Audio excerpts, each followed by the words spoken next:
Hi viewers, welcome to Thirup Studios. This is Thirup Erupula, short film writer and director. Today review of the movie Chalk. Siddhu Jonnalagadda Chaitanya Krishna జంటగా నటించిన చిత్రం chalk. Bommarillu Bhaskar direction లో ఈ రోజు విడుదలైన ఈ సినిమా రివ్యూ ఎలా ఉందో చూద్దామా.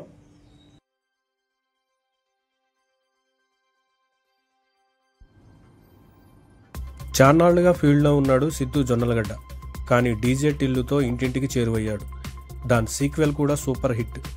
ఆ జోనర్ వేరే వాళ్ళకి చేతగాదన్నట్లే చేశాడు. వన్ లైనర్స్, పంచ్ డైలాగులు సిద్ధు మార్క్. కామెడీ ప్రేక్షకులను నవ్వించాయి, థియేటర్లకు రప్పించాయి. కానీ ఈసారి కొత్త జోనర్లోకి, అది ఓ అయోమయపు జోనర్లోకి ప్రవేశించి దెబ్బతిన్నాడు. అసలు ఇది బొమ్మరిల్ భాస్కర్ సినిమా అయినా? జాక్ అసలు కథ విజయానికి వస్తే, సిద్ధు అనే పాత్ర తన చుట్టూ కథ. తన తల్లి గతంలో ఒక ఉగ్రవాద దాడిలో మరణిస్తుంది. దాంతో అతను దేశాన్ని కాపాడాలనే లక్ష్యంతో రా ఏజెంట్గా చేరతాడు. ఇక కథలో తన జర్నీ, ఎదురైన సవాళ్లు, ఏ సవాల్తో దేశాన్ని కాపాడాడనేదే కథ. తన నటనకేమీ డోకా లేదు, అవలీలగా చేస్తూ పోయాడు.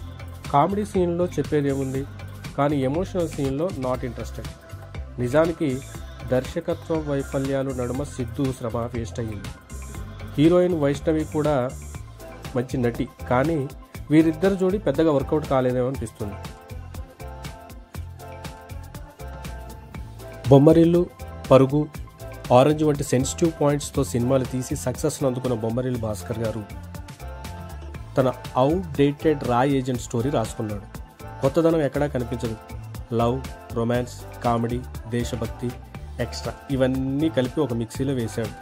కొత్తగా రుచి పచ్చిలేని ఏదో పదార్థం బయటికి తీసుకొచ్చాడు. ఉగ్రవాద మిషన్ని సీరియస్గా కాకుండా సిల్లీగా తీసినట్టు అనిపిస్తుంది. హీరోయిన్ల లవ్ ట్రాక్ కూడా చాలా వీక్. సెకండ్ హాఫ్లో నేపాల్ మిషన్ మరీ బోరింగ్. అసలు హీరోయిన్ల నడుమ సంభోగం గురించి డైలాగులు దేనికి? యాక్టర్స్ నటన విషయానికి వస్తే ప్రకాష్ రాజ్, నరేష్, బ్రహ్మాజీ లాంటి సపోర్టింగ్ యాక్టర్స్ ఉన్నాడు. పాత్రలు పెద్దగా గుర్తుండవు. సంగీతం, బ్యాక్గ్రౌండ్ స్కోరు రెండూ నిరాశపరిచాయి. పైగా ముగ్గురు పనిచేశారని గొప్పగా చెప్తున్నారు. కెమెరా వర్క్ ఓకే, కానీ ఎడిటింగ్ సరిగా లేదు. మొత్తంగా జాక్ అనేది ఒక బోరింగ్, అవుట్డేటెడ్ సినిమా. స్క్రిప్ట్ స్టేజ్లోనే ఆపేస్తుంటే బాగుండేది. థియేటర్లో చూడాల్సిన అవసరం లేదు. సిద్ధు భాషలోనే చెప్పాలంటే డబ్బు బొక్క. చివరగా రాజ్ ఏజెంట్ ప్రాణాలకు తెగించి అనేక ఆపరేషన్లో పాల్గొంటారు. వాళ్ళు మన దేశ అజ్ఞాత హీరోలు. వాళ్ళను సిల్లీగా అంటే చిల్లరగా చూపించకండి.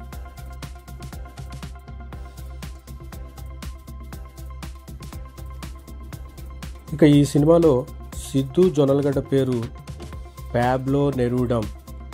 ఇది ఏం పేరు రా నాయన అనేటట్టు ఉంటుంది. చీలీ దేశానికి చెందిన ప్రముఖ కవి, రాజకీయ నాయకుడు పేరు అది. ఆయన కవితలతో కనెక్ట్ అయిన సిద్ధు తల్లి కొడుక్కి ఆ పేరు పెడుతుంది. అయితే ఆ కుర్రాడు jack of all, master of none అన్నట్టుగా చిన్నప్పటి నుండి పెద్ద అయ్యే వరకు రకరకాల ప్రయత్నాలు చేస్తాడు, కోచింగ్స్ తీసుకుంటాడు. కానీ ఎవ్వరు అతన్ని మాస్టర్గా చేయలేకపోతారు. చిన్నప్పటి నుండి తల్లి చెప్పినట్టు అందరూ గర్వపడే స్థితికి చేరుకుంటాడనే నమ్మకం ఫ్యాబ్లోకి ఉంటుంది. టెర్రరిస్టుల కారణంగా తల్లి దుర్మరణం చెందడంతో అమ్మలాంటి మాతృదేశానికి సేవ చేయడానికి రాలో చేరాలనుకుంటాడు ఫ్యాబ్లో. అయితే అతని దుందుడుకుడు వైఖరి కారణంగా అది సఫలీకృతం కాదు.